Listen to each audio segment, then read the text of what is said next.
What's going on, Sports Nation? I'm your host, Kenneth Tiberius Clark, and you guys are listening to another fun episode of the Sports Exclusive podcast. We are knee deep into season 2. A lot of good stuff coming up, and today's no different. I actually, got a really fun, interesting topic. Expectations. We get caught up on expectations so much when it comes to sports. What will a player develop into? What impact will said player provide for the team he or she is drafted to? When looking at the talent acquisition process, drafts, trades, free agency, that is what creates the lofty expectations, the hype that comes with these athletes. And we look at guys like Sidney Crosby for the NHL, LeBron James, NBA player, Peyton Manning, quarterback for the Indianapolis Colts for years. We love to watch those guys because they were these transcendent or highly touted players that came in. Obviously, there were some bumps in the road, but they made a lot of, won MVPs, went to a lot of all-star games, and ultimately they won championships. So these players are the standard when it comes to being drafted high, having these high expectations and meeting them. Doesn't always happen, but these players did it. So I think the question I have for you guys today is, what if they didn't accomplish all of those things? What if instead of them becoming these transcendent level players, they just spent 10 to 12 years as a good role player and they just helped their teams win a lot of games? Not Hall of Fame worthy, but not terrible. Right? They're in the middle. They're just good. So that's the main focus for today's episode. Is just to explore various examples to where we can sit back at the end of the day and we can say, you know what? They weren't great or generational type of players, but they were good. They were pretty good. So, first starting out, let's define what a bust is. And I'll just use I'll use the Wikipedia definition. So it's a highly touted player or highly selected draftee who does not meet expectations. Fairly accurate. A little bit too black and white in my opinion. But, that's Wikipedia. Who am I? I'm just some guy with his, nickname comes from a sci-fi show. But instead of going back and forth or just disagreeing, I'm going to challenge it with these examples. First up, going into the NBA, Andrew Wiggins. And I think people have forgotten how gassed up Andrew Wiggins was when he was coming out of Kansas. Like, he was gassed the fuck up. People were calling him the next LeBron James. People really forgot about this. That this is how much hype was around his name. He was at Kansas with Joel Embiid was at Kansas with him. They were pretty good. They won a lot of games. They went to the tournament. I don't think they made it to the Sweet 16 or anything, but they were pretty solid. But Andrew Wiggins was just an extremely athletic specimen. And coming out in that 2014 NBA draft, he was, he was the top prospect. Obviously, like I said earlier, people were comparing him to LeBron James, which was crazy to me because their games were nothing alike. Andrew Wiggins was very raw and unrefined. There was nothing about his game that resembled a LeBron James, but the size and athletic traits is what popped out on screen. So he gets drafted to the Cleveland Cavaliers, number 1 overall. And everybody's excited. They say, oh, okay, well, he's going to go to Cleveland and he's going to get the chance to learn from LeBron and take over the reins and play with Kyrie Irving. And obviously that didn't come to fruition. They traded him as soon as they got him. They traded him to Minnesota, which we can look back on and say they did the right thing. They traded him for Kevin Love. And Kevin Love comes to Cleveland. They win championships. Yada rule. But Minnesota drafted Andrew Wiggins with the hope like, hey, this is going to be our guy. Like, this is going to be, we're going to build around Andrew Wiggins. You know, I'm not going to lie. It didn't start out nice. It wasn't pretty for him early on. You know, even though he was always a plus athlete, still to this day he is, he just, there wasn't anything about his game that he did extremely well. And I mean, he averaged 15 to 20 points per game, but that was just on, once again, that was just on talent. He wasn't a great shooter. He had a really bad year. I want to say it was it 20, one of his last years in Minnesota, 2018. He had like a 49.3, 49.3 true shooting percentage. Like, he was bad. And he couldn't really defend. I would say, let me correct myself. He wasn't willing to defend. The NBA, you have a lot of guys who can defend. They're just not willing. So he wasn't a willing defender. And he was, to this day, still not a great distributor. That just was never a big part of his game. And so after a while, I think it had gotten so bad, they thought he was going to pop and become that dominant number one option for them. And since it didn't happen, they brought in Jimmy Butler. They brought in Jimmy Buckets to come in and be the guy because Andrew Wiggins couldn't. And I know that was something, obviously, that affected his confidence, and him and Jimmy Butler didn't always see eye to eye because his love for the game or his confidence probably was low and things of that. We know how Jimmy is. But I would say, looking at this, crazy enough, I never thought that Andrew Wiggins was like a bad player. I just thought that maybe they had false expectations of what they thought he should be. And, you know, they eventually trade him, you know, kind of fast forward and getting to where we are now. They traded him 2019. They traded him to Golden State. It was him and D'Lo. They traded him and D'Lo, and then he goes to the Warriors. Now, I like what the Warriors did because they didn't ask a lot from him. They gave him a defined role. And what do we know about the Warriors? They're a winning organization, winning franchise. They weren't asking Andrew Wiggins to come in there and give them 30 points a game. They weren't going to do that. You got too many guys there for it. We just need you. This is what they said. They said, we're going to decrease your offensive workload, and we're going to increase your defensive responsibilities, right? Less offense, more defense. And it worked out.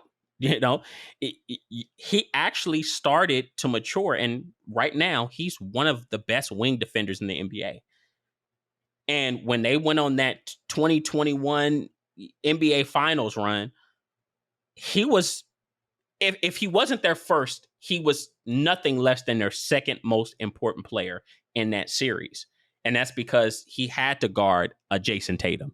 He had to guard a Luka Doncic. Like, these are the things that he had to do. So he improved vastly as a defender in that scheme because they minimized, they gave him more of a focused responsibility. And let's see, as a defender, he had a career high. That championship year that they had, he had a career high in defensive rating, 108.4, which is damn good. And it's funny because I told you they decreased his offensive workload. Well, okay, well, we don't want you to do a whole lot, but, you know, you might have to make the occasional three-pointer. Well, guess what? He also enjoyed career highs in three-point percentage that year, 39.3. And that year, he made his first All-Star game. So it just shows you, if you put a player in the right position, they can really flourish and really thrive. And in essence, I guess when kind of wrapping up Andrew Wiggins' example, he was never supposed to be a 28 to 30 point per game number one option. He was supposed to be an athletic and physical 3-and-D option, an all-star one at that. That was his game. That was who he was supposed to be.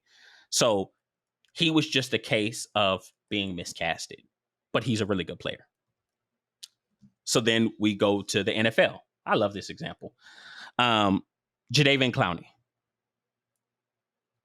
From South Carolina.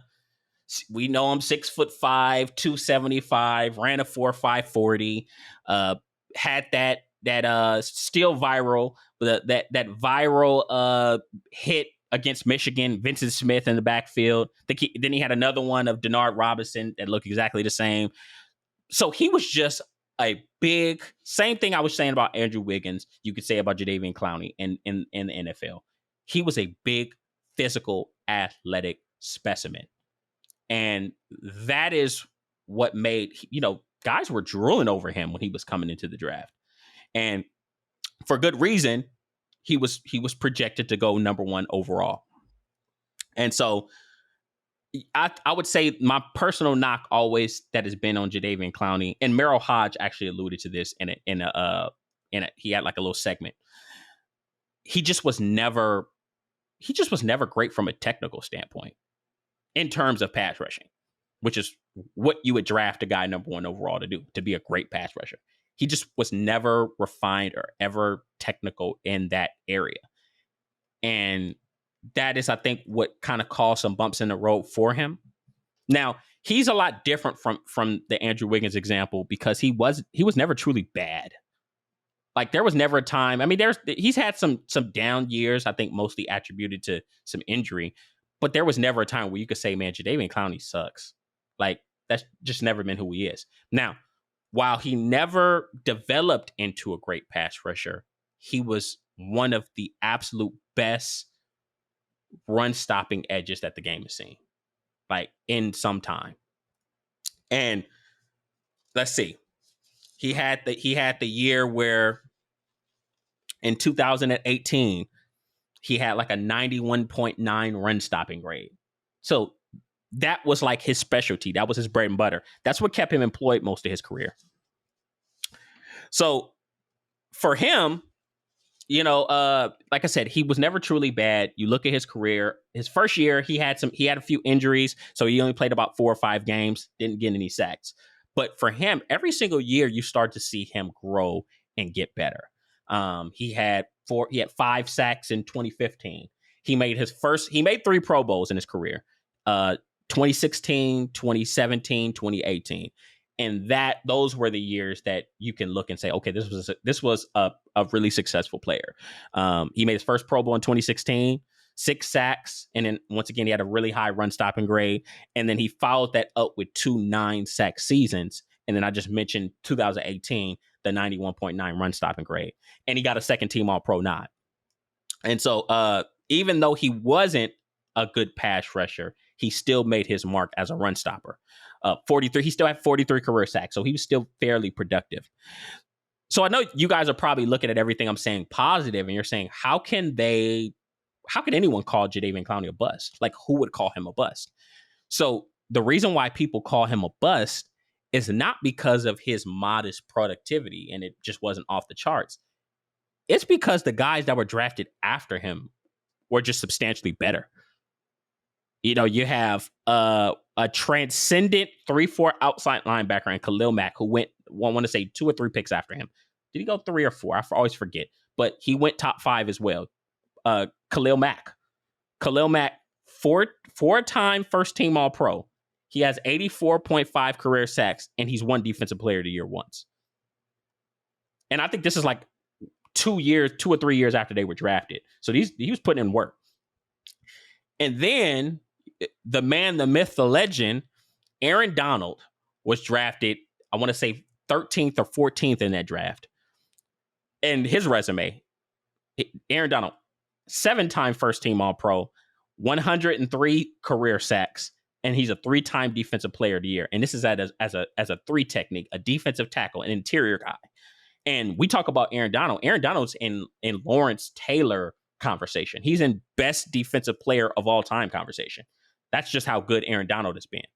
And even if we go a little further down the road, we go into the second round, DeMarcus Lawrence has carved out a very good career, a better one than Jadeveon Clowney as a second round pick. And let's see, DeMarcus Lawrence, 1-time second team All-Pro, 54.5 or 55 now, right, at this point of the season, career sacks. And he's a 3-time Pro Bowler. And he's actually enjoying like a nice little second win in Dallas with Micah Parsons and things of that nature. So for Jadeveon Clowney, it isn't that he's a terrible player by any means, but when you think about defensive players that were taken number 1 overall, usually they're not the 4th or 5th best defensive player in their own draft. And I think that that's what's bound to draw some criticism. but a pretty damn good player in his own right. So then we go to baseball. And this is, the last example, but we got the recently retired Stephen Strasburg, just retired from the Washington Nationals. And he was baseball's Andrew Luck, simply put. People say he is the most highly touted MLB player ever, especially at the time he was drafted. San Diego guy, he's from out here where I'm at, played at SDSU, trained and mentored by the late, great Tony Gwynn. And he was a force as a pitcher. He developed into one of the best pitchers, or the best pitcher that the Mountain West has ever seen. And let's see, just a few of his accolades while he was in college. This guy went on a tear. Player of the Year, Louisville Slugger National Player of the Year, first team All-American. And like I said, I talked about the Mountain West. He finished all time in his conference in ERA, opponent batting average, shutouts, strikeouts, and they had the 2008 Olympics in Beijing. He played on that team. He won bronze. So this is just him at a college level, And then obviously he had that great Air Force game. Go back and watch it. You'll see it was pretty great, pretty impressive. But this was him in college. This was him before even touching the pros.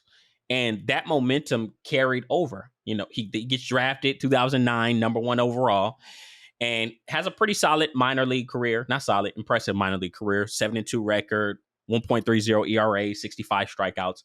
The train kept running. And then we go to his debut. Now, for anyone that watches sports, debut is everything, especially when we talk about these guys that are labeled generational talents. Everybody's anticipating the debut. What is this guy going to do in his first real professional game?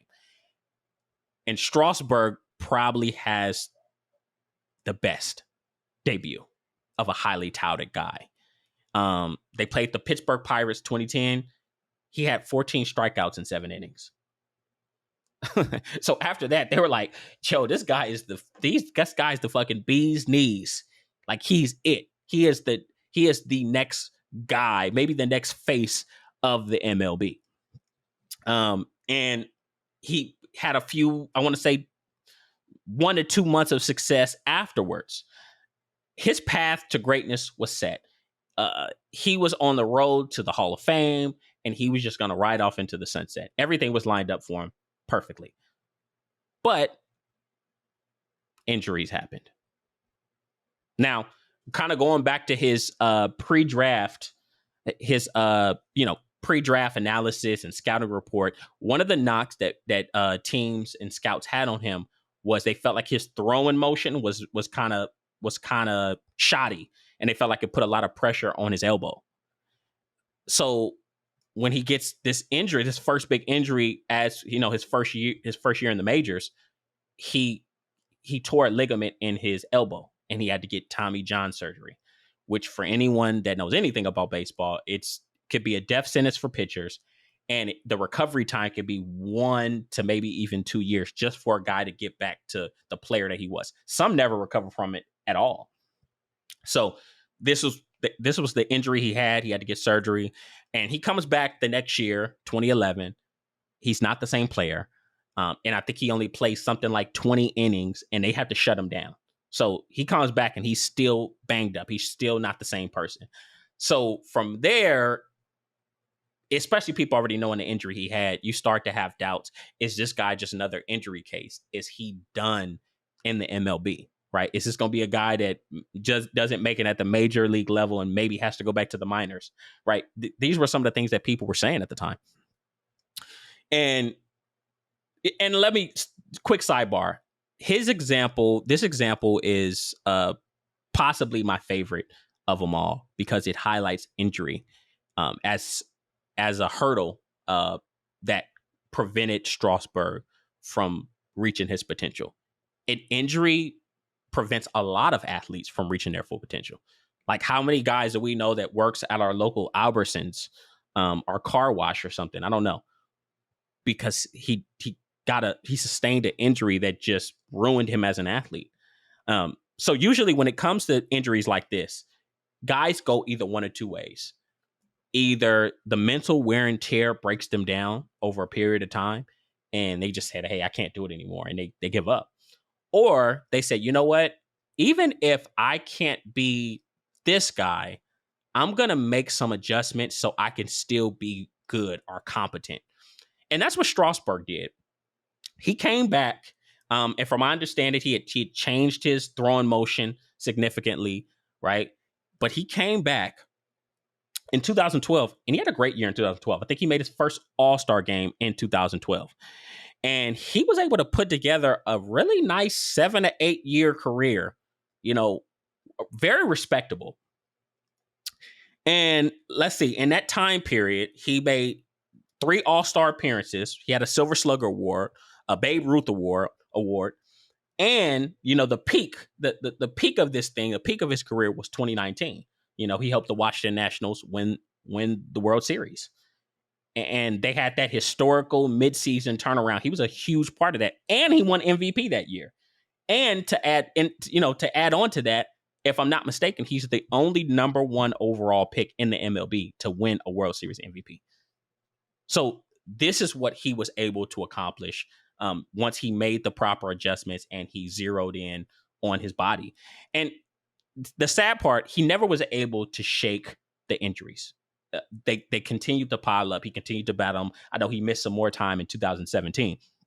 There was always like a rib, a shoulder, a neck. He had a lot of nerve damage. So the injuries just continue to plague him for the rest of his career.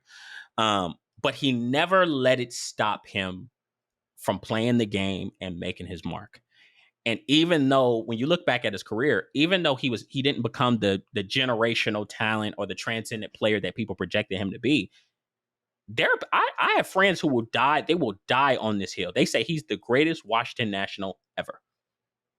Like, so he was able to still carve out a legacy for himself, but I think for him, he is probably, when we look at what if, he's probably the biggest case, one of the biggest cases of what if when it comes to professional sports, just because injuries marred him. So that's Strasburg. That's our last example.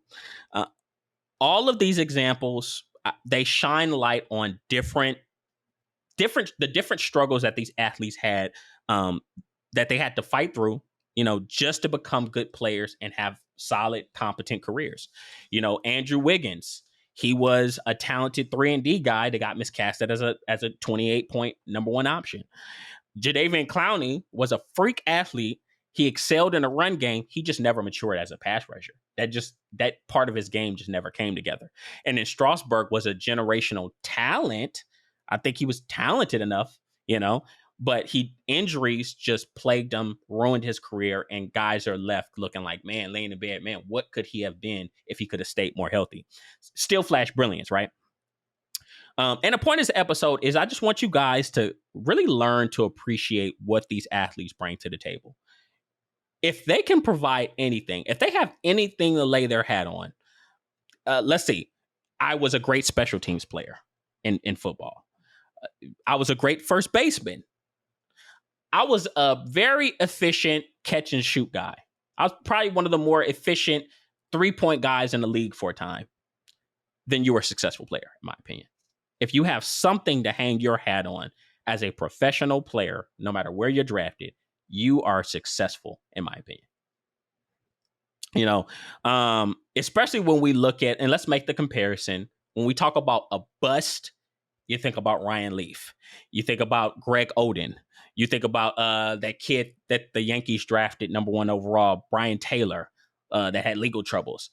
Those would be considered busts because they never had success at the professional level. So when looking at the 3 examples I provided, and maybe those 3 guys, I hope that we can recognize that there is a distinct difference. So put the ball in you guys' court. Maybe you guys can give me a few examples. Who are athletes or players that you feel were pretty damn good, but they got mislabeled as busts? So you guys let me know. I'll see you guys next time.